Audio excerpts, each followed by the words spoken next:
Yaris. I'm Melissa Herrera, and we did Xenophobia in South Africa.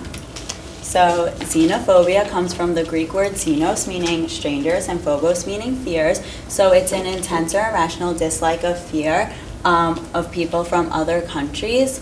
It's an attitude that is hostile towards non-natives of the country that you're living in. So a lot of people think that it is racism, but they're actually different. So racism is a physical difference, like skin color, that like separates you from someone else. And xenophobia is behavior-based. Xenophobic expressions can be used against people of the same physical characteristics. So some examples of xenophobia from around the globe would be the Holocaust and the Rwandan genocide. And as many of you I'm sure know, the Holocaust not only exterminated millions of Jewish people, but also people of different groups like gypsies, gays, lesbians, and many others. And basically the Holocaust happened because of Hitler's preference of the Aryan race and wanted the Aryan race to be supreme. So because of that and the differences that other groups had that weren't Aryan were basically slaughtered because of that. And the Rwandan genocide, as we learned in class, was the massacre of thousands of Tutsis and also Hutus, but it was considered an ethnic cleansing, and it wasn't something that was an issue of race because, as we know, they were all citizens of Rwanda. They were just part of different tribes and ethnic groups. So this just goes to show how xenophobia doesn't necessarily deal with racism, but also other issues such as like a hatred of different cultures other than your own. Some examples from the U.S. would be the KKK, as I'm sure many of you know, is an anti-black movement, but was also a movement that wanted the supremacy of white-only Protestant people in America. And this group, not only was there lynching and murders of black people, but also of the other groups based on religion as well. The Japanese internment camps during World War II were basically forced relocations of Japanese American citizens, and that was due to the fact of Americans being paranoid and kind of fearful of the Japanese being loyal to their native land during the war. And after the bombing of Pearl Harbor, President FDR actually authorized the deportation of thousands of Japanese Americans because of this. Another example, which I'm sure many of you are more familiar with because it happened during our generation, is Muslim discrimination after 9/11. So after the attacks, a lot of Americans kind of racially profiled and subjected Muslims to be terrorists because of their religion and the way they look. And that's because of the extremist and radical Islamic Al-Qaeda. And lastly, Hispanic immigrants in the U.S. A lot of Americans tend to discriminate towards them because we have this kind of ideology that they take our jobs, bringing crime and drugs to our country, which necessarily isn't true. So how does this relate to South Africa? Some history of xenophobic crimes in South Africa starting in 1994. There were armed youth gangs that basically went in and destroyed homes of suspected undocumented immigrants, and they would drag them to the police stations and kind of demanded that they be removed from the living space. In 1998, there was violence against two Senegalese and Mozambicans men who were thrown off a moving train in Johannesburg, and basically just because of their nationality that they weren't South Africans. There were also violence in a township outside of Johannesburg where Zimbabweans were living in the shacks of the settlement, and many South Africans were setting fire to their shacks because they kind of had the belief that they were bringing crime and stealing the jobs of the South Africans, which we kind of related back to how Americans feel with Mexican immigrants as well. And lastly, this is kind of a more recent example, but there has been police violence. In 2013, 8 South African police officers actually tied a young Mozambican man to the back of the police van and dragged him across the road. And he ended up dying in his cell in police custody because of his head injuries. And we related this back to the apartheid with Stephen Biko. As we all learned in class, he was held in police custody, and because of the negligence of his injuries, he was killed in police custody. So we have a quick video just to show you about xenophobia.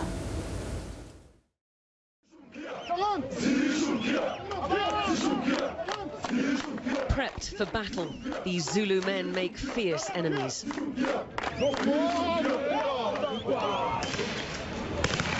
And the police aren't taking chances. Police have been firing rubber bullets. There is a crowd, South Africans, mostly Zulus from the hostel here, who've been gathering there, burning the shops around here. And there are foreigners, mostly Nigerians, at the other end of that road. They have pencils. There, a crowd of anxious Nigerians argue with police. They're desperate to salvage their cars from a workshop stuck between the two sides. This South African man led away by police after he was found inside the workshop. This is what happened to a Nigerian-run car repair shop overnight. Livelihoods made over years of hard work, lost in a few hours. Daniel Izaki worked here. His job's now gone, and he's scared. In the last 3 days, they fight people, they burn cars, they block the roads, and they told us foreigners that they're gonna kill us. We should go back to our country. Then they are trying to attack people. They throw bricks on us, and we are not safe. For now, police are trying to make sure the two sides don't meet. But it's Friday. The men with jobs get paid today. The smell of beer's powerful. It could be a rough night. Jean-Pierre Lukamba from the African Diaspora Forum is trying to mediate between the two sides. He says foreigners are scapegoats for broader economic grievances, which do have a legitimate basis. You know, they want to express themselves. They want the leaders, their government to pay attention to them, to listen to their grievances and so on, to their problems. But governments, after the election, they don't care about the community, especially the affected community, the poorest community in South Africa. President Jacob Zuma says he's addressing those issues, as he promised to do everything possible to stop the attacks. But it's been about 8 years since xenophobic crowds killed more than 60 people across South Africa, and immigrants say they face daily harassment and the culprits are rarely punished. They question whether these xenophobic attacks are a symptom of a more institutional hostility towards foreigners. Nationals from African countries who'd hoped South Africa would bring them peace and prosperity. That was a recent example of xenophobia in South Africa. It took place in Johannesburg on April 17, 2015, and the immigrant businesses were set ablaze and in an attack against the foreigners. A lot of people think it's due to the high unemployment rate coupled with growing inequality. So in 2015, the unemployment rate was 24%, which is pretty high, and the citizens of South Africa think that the foreigners are taking their jobs and causing higher unemployment. So another example of xenophobia came from King Goodwill Zwelithini. He made a speech that blamed foreigners for the high crime rates, and in his speech he said that they should take their bags and go, and this caused the current outbreaks of attacks of foreigners against their shops that were set on fire. On the contrary side, though, there are South Africans who like the foreigners being there. So one is a lady, Evelyn Mangani, and she says that the foreigners' business helped her to survive by giving her stock to resell so she can put food on the table for her 5 children. So because of their businesses, she's able to make a profit and provide for her family and live her life, so she's very thankful that they're there.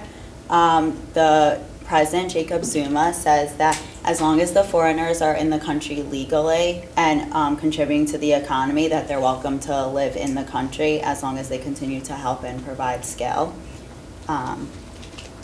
So what is being done? A lot of the countries that the foreigners come from want to help South Africa and their citizens to make sure that they're safe. So the Malawian government is trying to bring home some of its citizens from South Africa because of the violence. The Mozambique government, which is neighbors to South Africa, is setting up border camps to cope with the exodus of its citizens, to help them, give them a place when they come back to Mozambique if they choose to. And then within South Africa, there's a peace march in Durban, and people are standing with the foreigners and calling for an immediate end to the attacks and discrimination. So not everyone is against having them, and not everyone has xenophobic thoughts, but a lot of people do.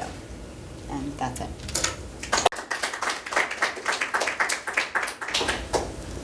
So, Chris, no. Did you guys find that where this stuff happens? Is it kind of prevalent within the cities, or? Yeah, a lot of it is in Johannesburg. We found a lot of examples from there. I think it also varies because a lot of the examples I used were in Johannesburg, but then there's also the one of the people in the settlements who are burning down the shacks of Zimbabweans. So it really, I guess it varies. Did you guys find the reasons why the outsiders are entering South Africa, as to why they left their country? That didn't really come up in our research, but I mean, what I can assume is that they come for resources and jobs. Yeah, probably to try and make a better life for themselves. How does that compare to the United States? Well, we related it to the Mexican and Hispanic immigrants in America. They come for jobs and for a better life for their families. So, I mean, we related that to the other foreigners who are entering South Africa. Other questions? Nice.